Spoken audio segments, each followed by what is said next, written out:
Well, all deforestation is bad because you are losing all the ecosystem service associated with the native ecosystem, such as forest, the Amazon forest, or the savannas in the Cerrado biome. But the thing is, illegal is deforestation. You are dealing with criminals, right? It's against the law, so it's even worse. So to make a case about illegal deforestation, it's stronger. It's a stronger case because it's like if the government of Brazil is also compromised by allowing illegal deforestation to take place. So it's the case is much.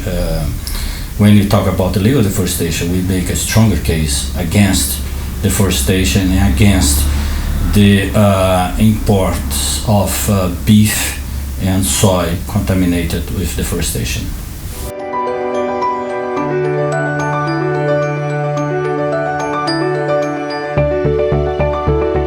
Brazil, has a very comprehensive environmental law regulating the conservation on private properties, which is our forest code. It's a very comprehensive set of laws. The problem is to enforce the law. And now we got strong signals by the federal government that enforcement will be relaxed or lifted. This is a very strong signal to illegal deforesters because it's like a green light for them to go and cut down the forest.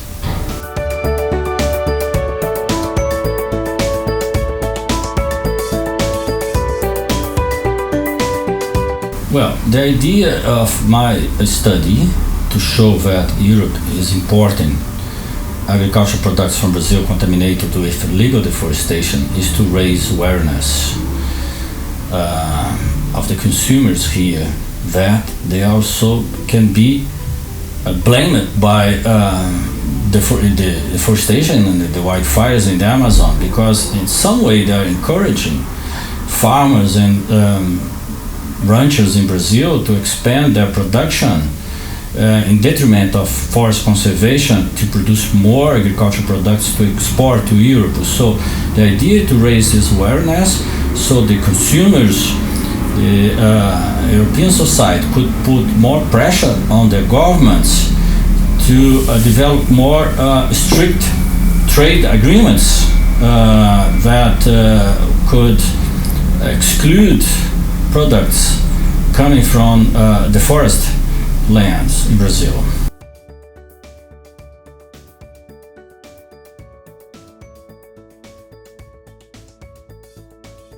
Well, it's not that certification is not a good idea. I think certification is not the best idea because certification first is very costly for the landowner to get certified. It's a big investment, and the premium paid by certification is very low, so it doesn't pay off in economical terms.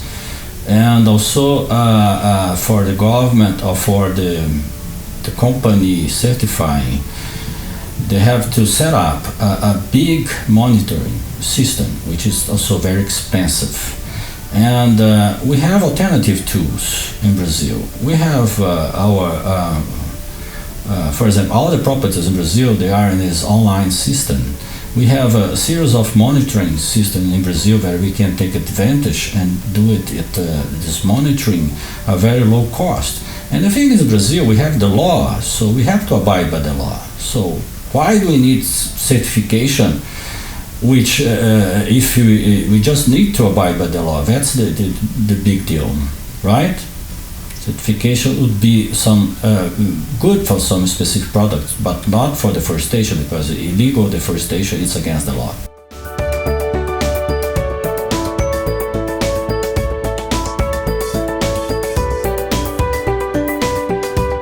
That's bottom line. It's deforestation. This is all about the perception of landowners of the risk to be caught. If the federal government, the central government, passes a strong signal that they want to enforce the law.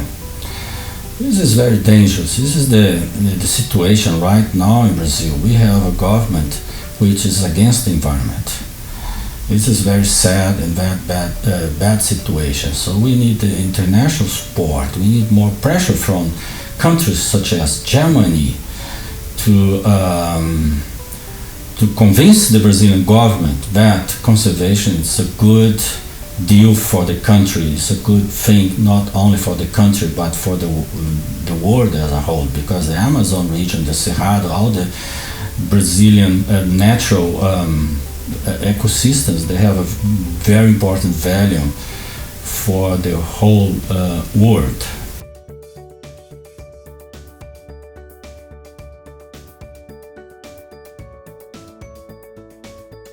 I think the pressure would be not directly on the government, but on the agribusiness sector, because if you affect their business, they will put a lot of pressure on the government, and you have to consider that the Bolsonaro government has a strong support from rural lobbies in Brazil. And they are the same rural lobbies that are pushing forward the European Mercosur agreement. So it's going to be a sort of indirect impact on Bolsonaro government.